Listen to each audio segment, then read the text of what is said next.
Ibu panggil satu-satu ya namanya. Iya, Bu.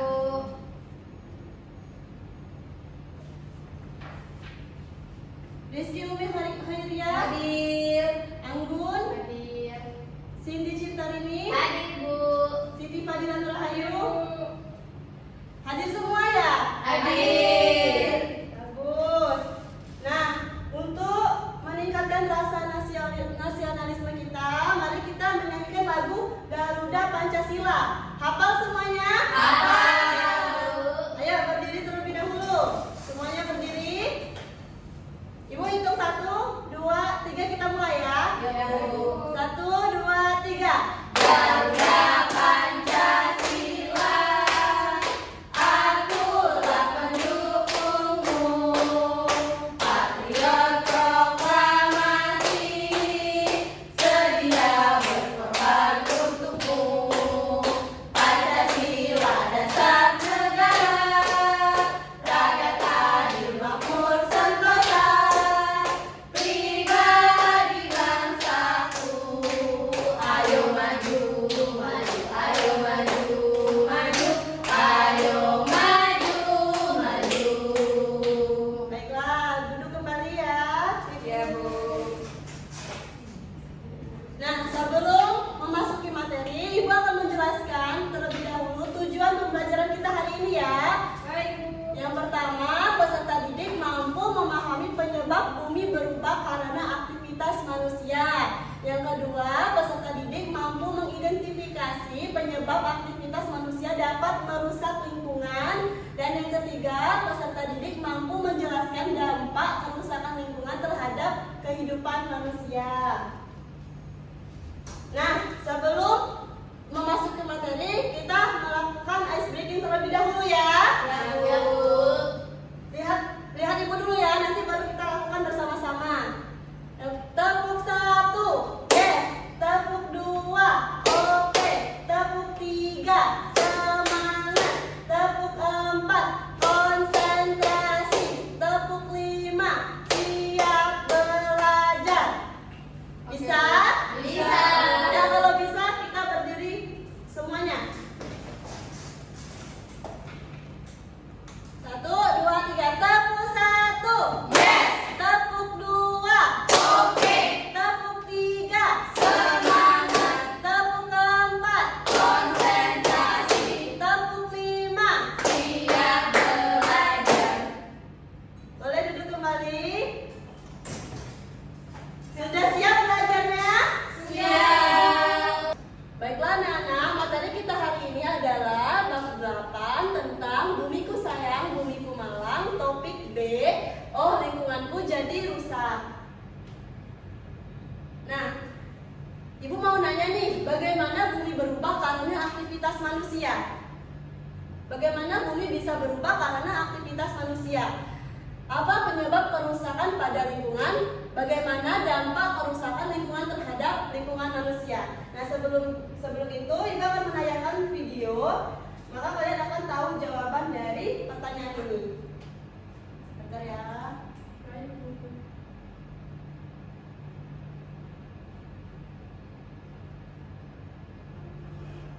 Fakta kegiatan manusia yang dapat merusak lingkungan.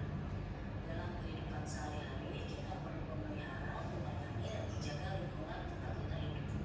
Akan tetapi, terkadang banyak kegiatan yang kita lakukan baik sengaja maupun tidak mulai merusak lingkungan sekitar kita. Kegiatan apa saja yang dapat merusak lingkungan?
video tadi. Nah, apa yang bisa kamu ambil? Kegiatan manusia membuang sampah mengakibatkan kerusakan lingkungan. Ya, benar. Nah, jadi bagaimana bumi berubah karena aktivitas manusia? Jika manusia membuang sampah sembarangan, membuang sampah di sungai, akibatnya akan terjadinya banjir atau Kerusakan lingkungan. ya. Nah, selanjutnya, nah, ada yang bisa bantu ibu membaca pada gambar ini? Saya Bu. 2 orang. Saya. Ya, boleh. Rizky Umi dan Siti Fadila. Yang sebelah mana dulu Bu? Gambar ini, cakapan. Yang biru. Ya. Air sungai jadi kotor dan keruh karena banyak sampah. Padahal sungai bukan tempat sampah. Kenapa Bapak itu membuang sampah di sungai?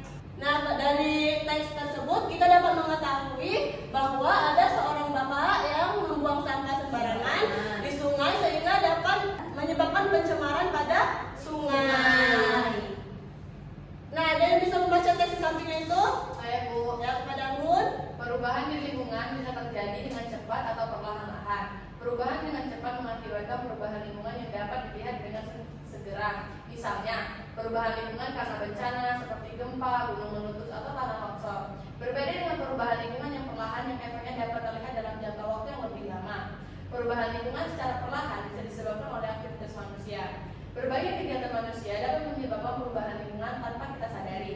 Kegiatan manusia tersebut didasari oleh kebutuhan untuk tetap hidup. Misalnya, manusia membutuhkan untuk membangun rumah sehingga menambang pohon di hutan. Jika tidak ada penanaman kembali, lama-kelamaan hutan akan menjadi gundul.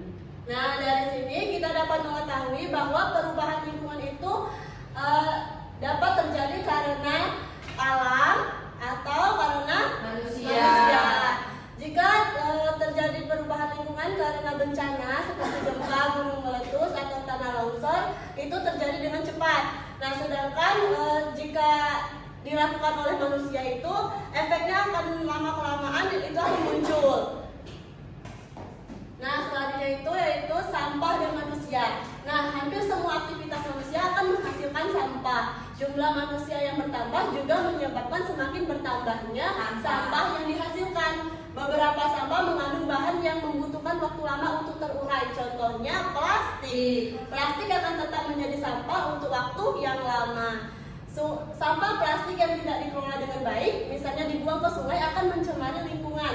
Air sungai tidak bisa dimanfaatkan karena mengandung mikroplastik. Mikroplastik dapat menjadi tempat menempelnya bahan berbahaya lain di dunia. Nah, kemudian sampah dari sungai akan mengalir ke laut. Laut pun akan tercemar oleh sampah plastik. Biota laut seperti plankton secara tidak sengaja dapat memakan mikroplastik. Kemudian plankton akan dimakan ikan dan ikan tersebut dimakan oleh Manusia. Dengan demikian mikroplastik berpindah dari plankton ke makhluk lain termasuk Manusia. Mikroplastik yang masuk ke dalam tubuh dalam jumlah besar dapat membahayakan Kesehatan. kesehatan kita. Plastik yang tidak bisa keluar dari usus akan mengendap di dalam tubuh. Lama-kelamaan dapat mengganggu sistem pencernaan kita. Komposisi sampah. Nah, selanjutnya kita akan membahas tentang komposisi sampah. Nah, ada yang bisa membacakannya? Saya Bu. Ya, kepada Rizky Umi, silakan. Sampah organik adalah sampah yang berasal dari sisa makhluk hidup dan cenderung lebih bisa terurai. Pengolahan sampah organik bisa dilakukan dengan cara membuat kompos. Kompos dapat berfungsi untuk menyuburkan tanah. Ya, selanjutnya siapa yang mau membaca? Saya Bu. Ya, kepada Cindy. Sampah plastik merupakan komposisi sampah terbanyak kedua setelah sampah organik. Penggunaan plastik sudah menjadi bagian dari kehidupan manusia, mulai dari pembuatan perlengkapan rumah tangga sampai kendaraan. Plastik banyak digunakan karena dikenal sebagai bahan yang tidak mudah rusak dan ringan. Benar. Nah, jadi komposisi sampah ada dua, komposisi sampah organik dan sampah plastik. Sampah organik cenderung lebih mudah terurai, sedangkan sampah plastik itu lebih lama untuk terurai. Nah, bagaimana cara kalian untuk mengurangi penggunaan sampah plastik? Menggunakan tote bag. Membawa tempat sendiri. Ya. Tempat wadah makan sendiri. Ya. Botol minum. Benar. Jadi tidak waktu jajan kita memberikan wadah Wadah makan kita. biar bisa menggunakan wadah kita sendiri, tidak banyak penggunaan plastik. Selanjutnya, pengelolaan sampah 3R. Apa itu 3R? Tahu nggak? Reduce, dan recycle. Nah, pengelolaan sampah 3R, reduce, reuse, dan recycle. Reduce yaitu mengurangi sampah. Bagaimana cara kita mengurangi sampah? Membawa diri sendiri. Membawa belanja, tempat bekal, ya benar.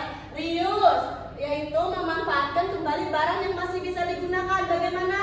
Memakai botol sebagai bekas guna.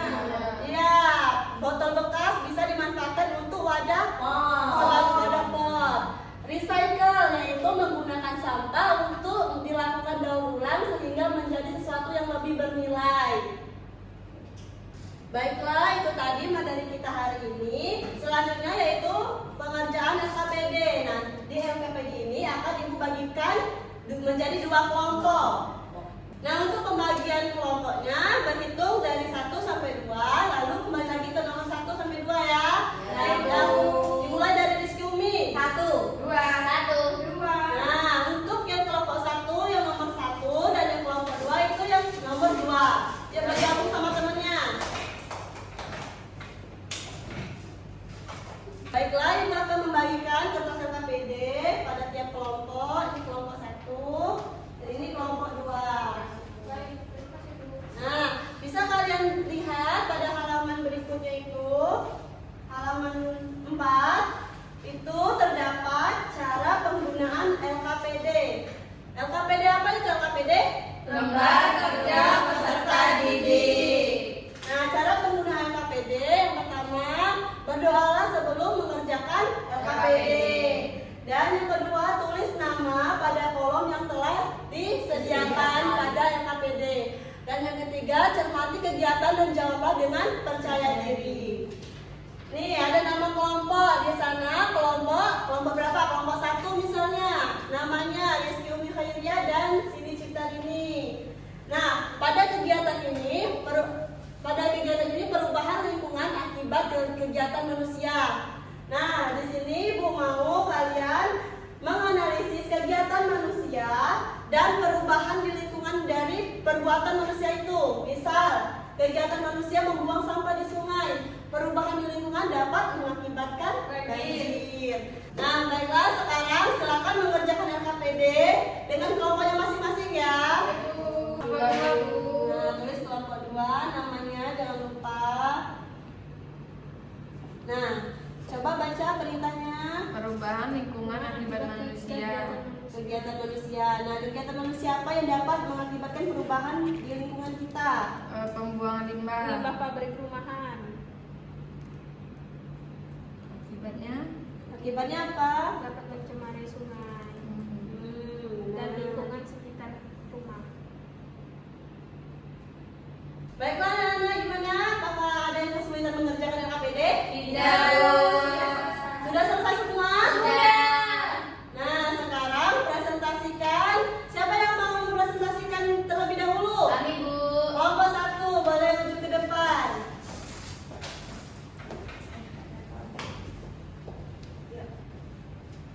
Baiklah, kami di sini akan mempresentasikan hasil diskusi kelompok 1. Kegiatan manusia, pembuangan limbah mengakibatkan perubahan dapat mencemari sungai. Terus membuang sampah mengakibatkan banjir, menebang pohon mengakibatkan longsor, asap kendaraan mengakibatkan polusi udara. Nah, itu tadi presentasi dari kelompok 1. Sudah, Bu? Ya, boleh kembali ke depan dulu teman-teman. Nah, itu tadi adalah salah satu perubahan lingkungan akibat kegiatan manusia. Tadi udah benar jawabannya. Baiklah, Nana, itulah materi kita tadi tentang lingkunganku jadi rusak. Nah, sekarang kita membuat kesimpulan bersama-sama mengenai materi kita. Apa sih yang dapat kita simpulkan? Perubahan lingkungan Hubungannya yang terjadi terjadi dalam dalam kegiatan dalam jangka waktu yang lebih lama bisa dilakukan oleh aktivitas manusia. Ya. Beberapa aktivitas manusia dapat menyebabkan perubahan terhadap lingkungan seperti Penanaman dan sampah. Nah, jenis sampah tadi ada berapa? 2. Sampah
kalian belum memenuhi KKM untuk pengerjaan soal ini, akan Ibu kasih kegiatan remedial. Nah, jika sudah memenuhi, Ibu akan kasih pengayaan kepada kalian ya. Ya, Ibu. Nah, sudah paham semua kan? Sudah. Apakah pembelajaran hari ini menyenangkan? Menyenangkan. Tidak ada kesulitan? Tidak. Apakah tidak ada materi yang belum dipahami? Paham. Bagus. Ibu rasa cukup sampai di sini materi untuk hari ini. Nah, sebelum kita pulang berdoa terlebih dahulu ya. Yuk, ketua kelas pimpin doa. Berdoa mulai. Berdoa selesai. Nah, jika ada salah kata, Ibu mohon maaf. Ibu akhiri